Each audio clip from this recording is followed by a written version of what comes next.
Chapter 6: Dialogue and Friendship in Society.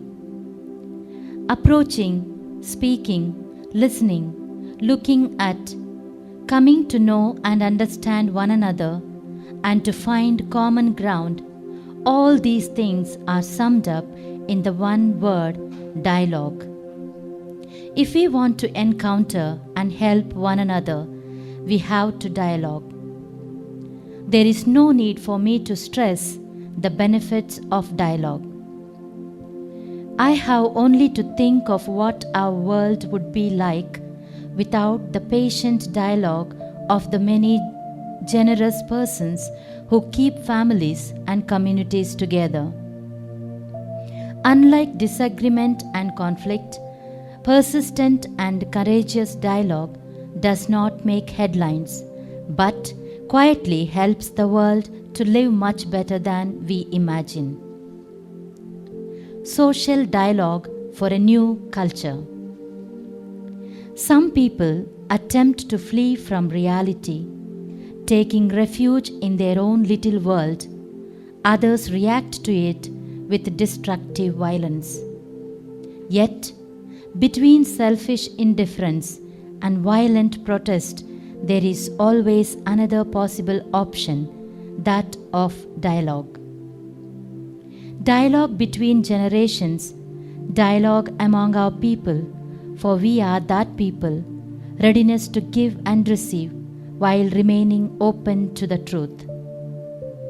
A country flourishes when constructive dialogue occurs between its many rich cultural components: popular culture, university culture, youth culture, artistic culture, technological culture, economic culture, family culture, and media culture. Dialogue is often confused with something quite different: the feverish exchange of opinions and social networks, frequently based on media information that is not always reliable.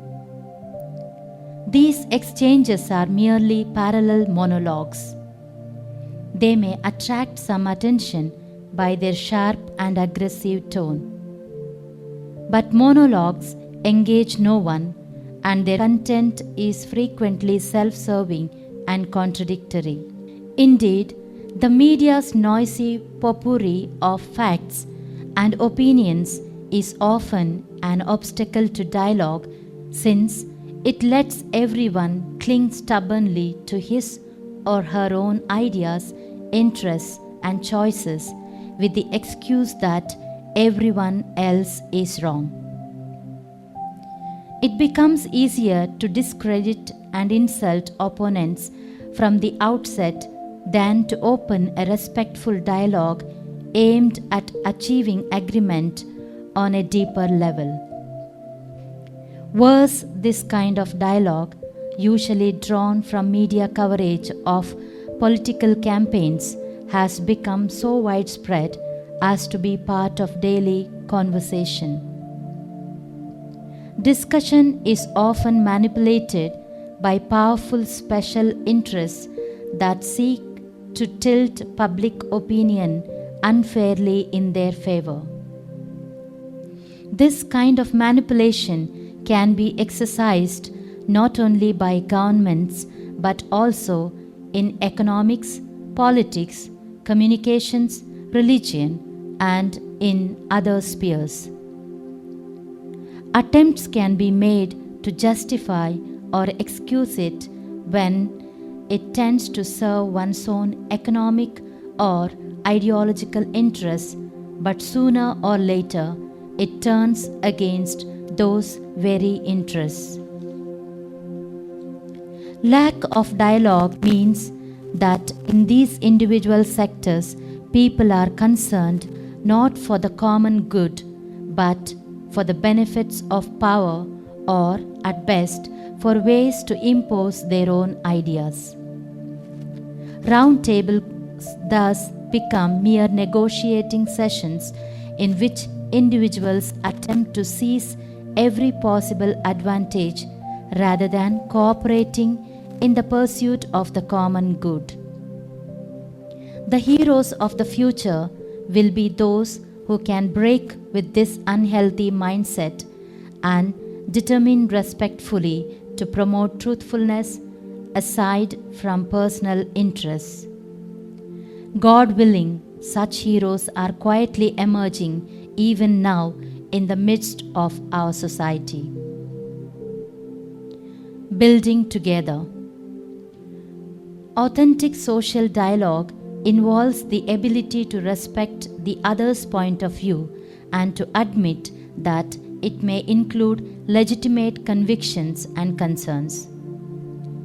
Based on their identity and experience, others have a contribution to make, and it is desirable that they should articulate their positions for the sake of a more fruitful public debate.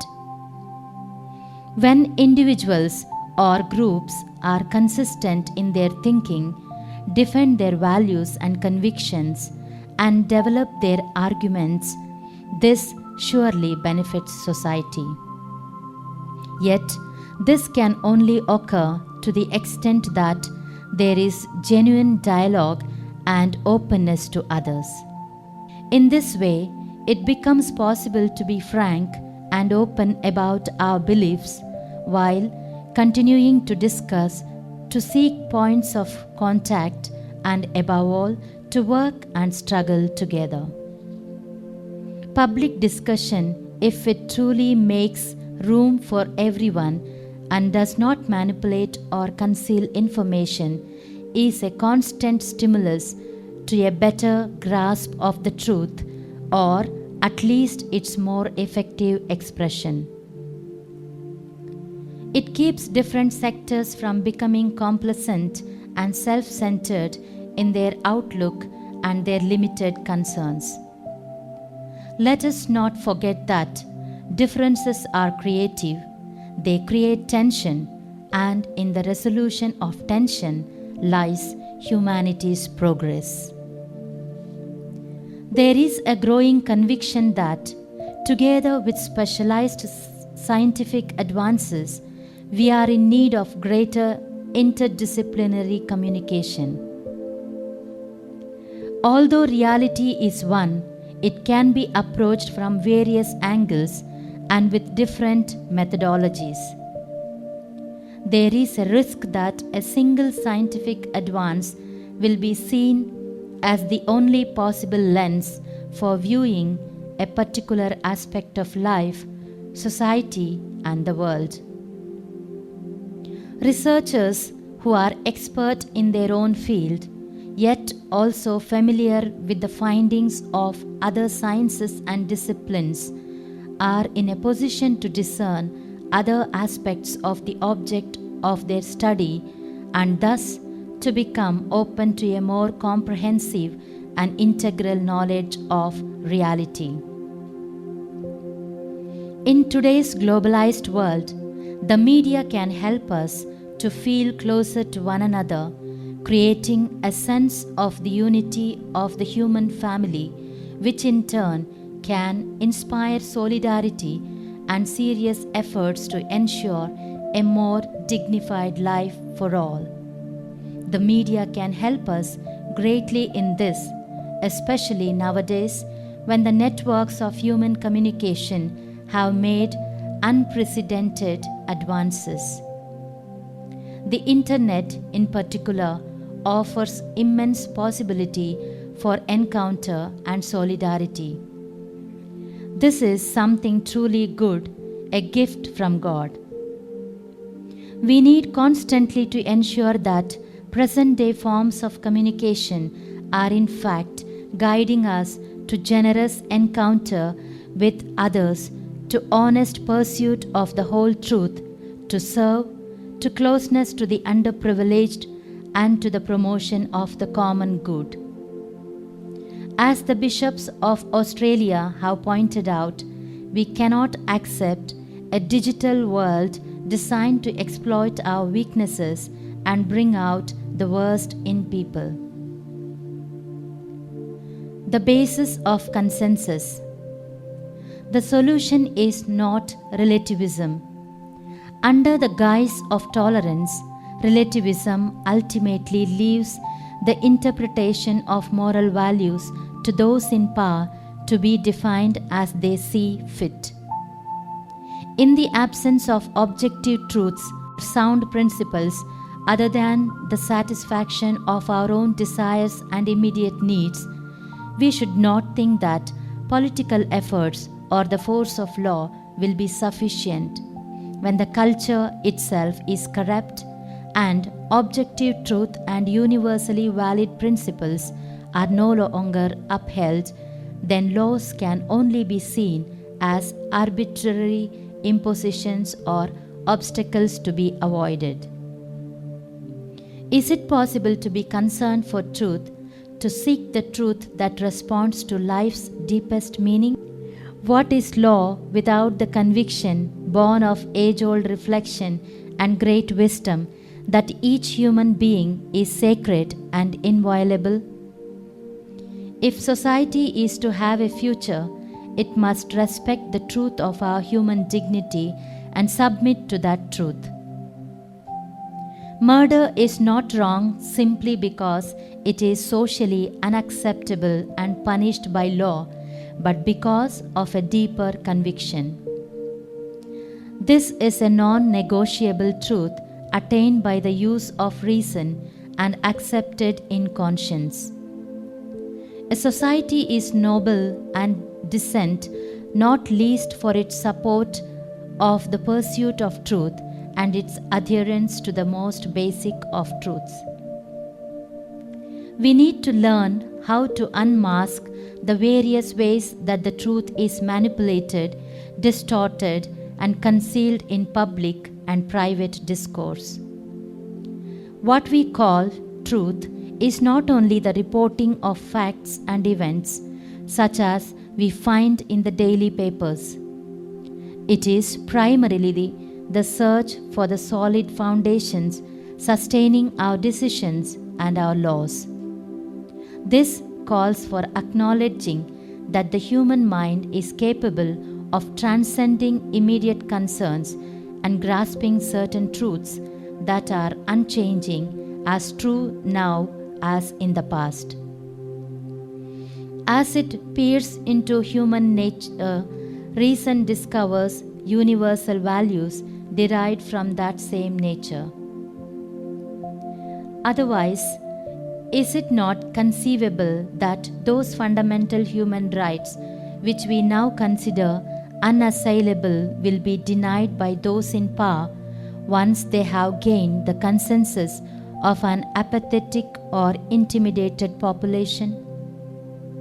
Nor would a mere consensus between different nations, itself equally open to manipulation, suffice to protect them. We have ample evidence of the great good of which we are capable, yet we also have to acknowledge our inherent destructiveness. Is not the indifference and the heartless individualism into which we have fallen also a result of our sloth in pursuing higher values, values that transcend our immediate needs? Relativism always brings the risk that some or other alleged truth will be imposed by the powerful or the clever. Yet, when it is a matter of the moral norms prohibiting intrinsic evil, there are no privileges or exceptions for anyone. It makes no difference whether one is the master of the world or the poorest of the poor on the face of the earth. Before the demands of morality, we are all absolutely equal. What is now happening and drawing us into a perverse and barren way of thinking is the reduction of ethics and politics to physics. Good and evil no longer exist in themselves. There is only a calculus of benefits and burdens. As a result of the displacement of moral reasoning, the law is no longer seen as reflecting a fundamental notion of justice, but as mirroring notions currently in vogue. Breakdown ensues. Everything is leveled down by a superficial, bartered consensus. In the end, the law of the strongest prevails. Consensus and truth. In a pluralistic society, dialogue is the best way to realize what ought always to be affirmed and respected apart from any ephemerical consensus. Such dialogue needs to be enriched and illumined by clear thinking, rational arguments, a variety of perspectives, and the contribution of different fields of knowledge and points of view. Nor can it exclude the conviction that it is possible to arrive at certain fundamental truths always to be upheld. Acknowledging the existence of certain enduring values, however demanding it may be to discern them, makes for a robust and solid social ethics. Once those fundamental values are acknowledged and adopted through dialogue and consensus, we realize that they rise above consensus, they transcend our concrete situations and remain non-negotiable. Our understanding of their meaning and scope can increase, and in that respect, consensus is a dynamic reality, but in themselves they are held to be enduring by virtue of their inherent meaning. If something always serves the good functioning of society, is it not because lying beyond it there is an enduring truth accessible to the intellect? Inherent in the nature of human beings and society, there exists certain basic structures to support our development and survival. Certain requirements thus ensue, and these can be discovered through dialogue, even though, strictly speaking, they are not created by consensus. The fact that certain rules are indispensable for the very life of society is a sign that they are good in and of themselves. There is no need then to oppose the interests of society, consensus, and the reality of objective truth. These three realities can be harmonized whenever, through dialogue, people are unafraid to get to the heart of an issue. The dignity of others is to be respected in all circumstances, not because that dignity is something we have invented or imagined, but because human beings possess an intrinsic worth superior to that of material objects and contingent situations. This requires that they be treated differently. That every human being possesses an inalienable dignity is a truth that corresponds to human nature apart from all cultural change. For this reason, human beings have the same inviolable dignity in every age of history, and no one can consider himself or herself authorized by particular situations to deny this conviction or to act against it. The intellect can investigate the reality of things through reflection, experience, and dialogue, and come to recognize in that reality, which transcends it, the basis of certain universal moral demands. Gnostics, this foundation could prove sufficient to confer a solid and stable universal validity on basic and non-negotiable ethical principles that could serve to prevent further catastrophes. As believers, we are convinced that human nature, as the source of ethical principles, was created by God, and that ultimately it is He who gives those principles their solid foundation. This does not result in an ethical rigidity, nor does it lead to the imposition of any one moral system, since fundamental and universally valid moral principles can be embodied in different practical rules. Thus, room for dialogue will always exist. A new culture. Life, for all its confrontations, is the art of encounter. I have frequently called for the growth of a culture of encounter capable of transcending our differences and divisions. This means working to create a many-faceted polyhedron whose different sides form a variegated unity in which the whole is greater than the part. The image of a polyhedron can represent a society where differences coexist, complementing, enriching, and reciprocally illuminating one another even amid disagreements and reservations. Each of us can learn something from others. No one is useless and no one is expendable.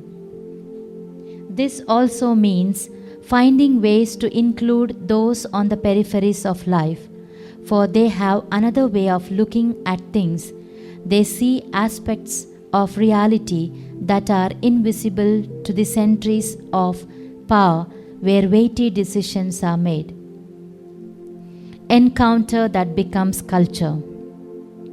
The word culture points to something deeply embedded within a people, its most cherished convictions and its way of life. A people's culture is more than an abstract idea. It has to do with their desires, their interests, and ultimately the way they live their lives. To speak of a culture of encounter means that we as a people should be passionate about meeting others, seeking points of contact, building bridges, planning a project that includes everyone. This becomes an aspiration and a style of life. The subject of this culture is the people, not simply one part of society that would pacify the rest with the help of professional and media resources. Social peace demands hard work, craftsmanship. It would be easier to keep freedoms and differences in check with cleverness and a few resources. But such a peace would be superficial and fragile, not the fruit of a culture of encounter that brings enduring stability. Integrating differences is a much more difficult and slow process, yet it is the guarantee of a genuine and lasting peace. That peace is not achieved by recourse only to those who are pure and untainted, since even people who can be considered questionable on account of their errors have something to offer which must not be overlooked. Nor does it come from ignoring social demands or quelling disturbances, since it is not a consensus on paper or a transient peace for a contented minority. What is important is to create processes of encounter, processes that build a people that can accept differences. Let us arm our children with the weapons of dialogue. Let us teach them to fight the good fight of the culture of encounter. The joy of acknowledging others. All this calls for the ability to recognize other people's right to be themselves and to be different. This recognition, as it becomes a culture, makes possible the creation of a social covenant. Without it, subtle ways can be found to make others insignificant, irrelevant, or no value to society. While rejecting certain visible forms of violence, another more insidious kind of violence can take root, the violence of those who despise people who are different, especially when their demands in any way compromise their own particular interests. When one part of society exploits all that the world has to offer, acting as if the poor did not exist, there will eventually be consequences.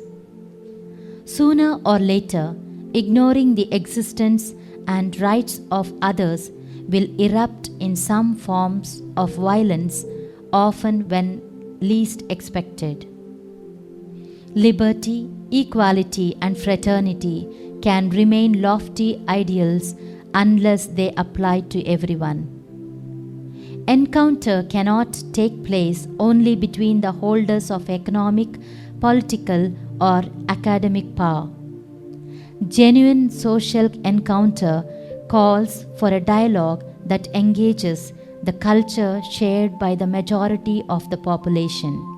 It often happens that good ideas are not accepted by the poorer sectors of society because they are presented in a cultural garb that is not their own and with which they cannot identify. A realistic and inclusive social covenant must also be a cultural covenant, one that respects and acknowledges the different worldviews, cultures, and lifestyles that coexist in society. Indigenous peoples, for example, are not opposed to progress, yet theirs is a different notion of progress, often more humanistic than the modern culture of developed peoples. Theirs is not a culture meant to benefit the powerful, those driven to create for themselves a kind of earthly paradise. Intolerance and lack of respect for indigenous popular cultures is a form of violence grounded in a cold and judgmental way of viewing them. No authentic, profound, and enduring change is possible unless it starts from the different cultures, particularly those of the poor. A cultural covenant eschews a monolithic understanding of the identity of a particular place. It entails respect for diversity by offering opportunities for advancement and social integration to all. Such a covenant also demands the realization that some things may have to be renounced for the common good. No one can possess the whole truth or satisfy his or her every desire, since that pretension would lead to nullifying others by denying their rights. A false notion of tolerance has to give way to a dialogic realism on the part of men and women who remain faithful to their own principles while recognizing that others also have the right to do likewise. This is the genuine acknowledgement of the other that is made possible by love alone. We have to stand in the place of others if we are to discover what is genuine or at least understandable in their motivations and concerns. Recovering kindness. Consumerist individualism has led to great injustice. Other persons come to be viewed simply as obstacles to our own serene existence. We end up treating them as annoyance and we become increasingly aggressive. This is even more the case in times of crisis, catastrophe, and hardship, when we are tempted to think in terms of the old saying, "Every man for himself." Yet, even then, we can choose to cultivate kindness. Those who do so become stars shining in the midst of darkness. Saint Paul describes kindness as a fruit of the Holy Spirit, Galatians 5:22. He uses the Greek word Christotos, which describes an attitude that is gentle, pleasant, and supportive, not rude or coarse. Individuals who possess this quality help make other people's lives more bearable, especially by sharing the weight of their problems, needs, and fears. This way of treating others can take different forms: an act of kindness, a concern not to offend by word or deed, a readiness to alleviate their burdens. It involves speaking words of comfort, strength, consolation, and encouragement, and not words that demean, sadden, anger, or show scorn. Kindness frees us from the cruelty that at times infects human relationships, from the anxiety that prevents us from thinking of others, from the frantic flurry of activity that forgets that others also have a right to be happy. Often nowadays, we find neither the time nor the energy to stop and be kind to others, to say, "Excuse me, pardon me, thank you." Yet, every now and then, miraculously, a kind person appears and is willing to set everything else aside in order to show interest, to give the gift of a smile, to speak a word of encouragement, to listen amid general indifference. If we make a daily effort to do exactly this, we can create a healthy social atmosphere in which misunderstandings can be overcome and conflict forestalled. Kindness ought to be cultivated. It is no superficial bourgeois virtue. Precisely because it entails esteem and respect for others, once kindness becomes a culture within society, it transforms lifestyles, relationships, and the ways ideas are discussed and compared.